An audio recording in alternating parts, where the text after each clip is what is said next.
high chance of the hazard occurring in the clients, and the severity of the injury is high. A professional health and safety advisor should be brought in to review the hazards and the controls that should be put in place to reduce the risk rating down to the minimal. The session should not go ahead until the risk rating is dramatically reduced.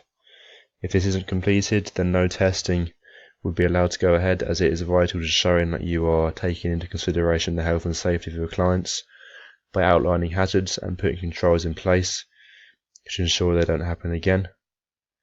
If it is not completed, it will put the participants at a high risk of injury, and it will involve consequences like a fine or temporary suspension until they have completed some ethical training. The researcher might also need supervision in creating a risk assessment if they are granted permission to do future research by bases. Also, not doing a risk-benefit analysis is highly unethical. Risk-benefit analysis is the comparison of the risk of a situation to its related benefits. For research that involves more than minimal risk of harm to the subjects, the investigator must assure that the amount of benefit clearly outweighs the risk of the amount of risk. In other words, although there's quite a bit of risk, the benefit, if it comes off, will be even better. If there's a high risk but not a very high benefit, the researcher should really consider whether it's worth running that specific test. Just like a risk assessment, it's another way for the researchers to outline the health and safety of their research, and also to help them come to a decision of whether the research should be conducted or not. If it is not completed, it puts their clients at risk to potential damage due to the severity of the hazards not being analysed. Thirdly, equality and impartiality isn't taken into account by the researcher.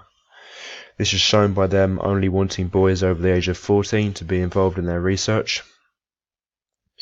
To preserve the reputation of sport and exercise science, you have to remain totally unbiased in your actions and practice. This involves not letting age, gender or race affect the way you do your research. The researcher only wanting boys over the age of 14 because they believe it will produce better results for them will make other members of the athletics club feel extremely unwanted and potentially might make them feel they're not good enough.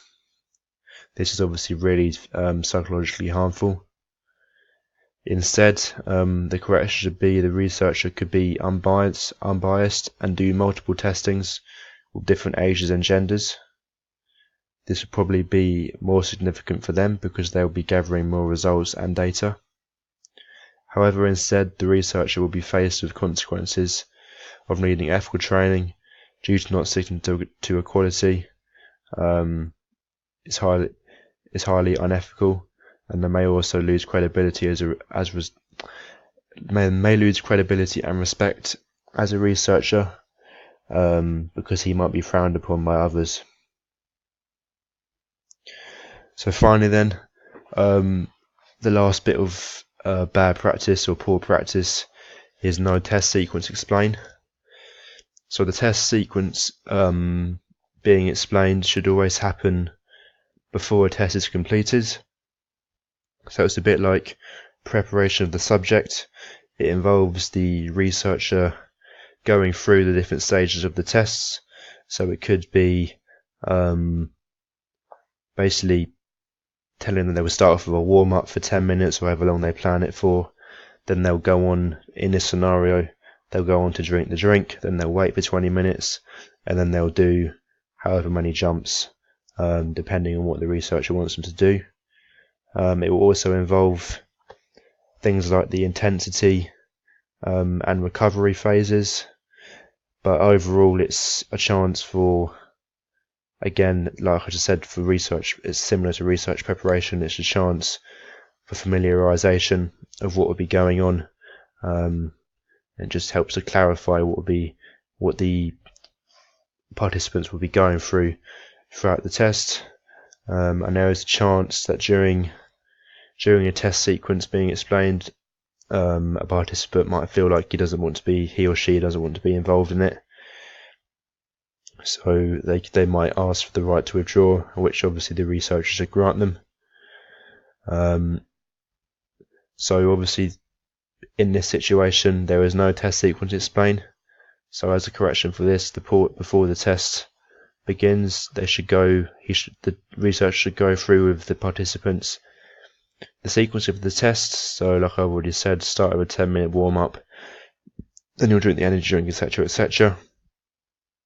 A researcher not going through the test sequence isn't completely the end of the world, but it's kind of an ethical expectation, but it could lead to the participants being unaware and confused of what they're doing, and as a consequence of not doing it, they might need to receive some ethical training to go through the importance of going through the test sequence, and obviously they'd have to deal with the confusion and unawareness from the participants doing their test.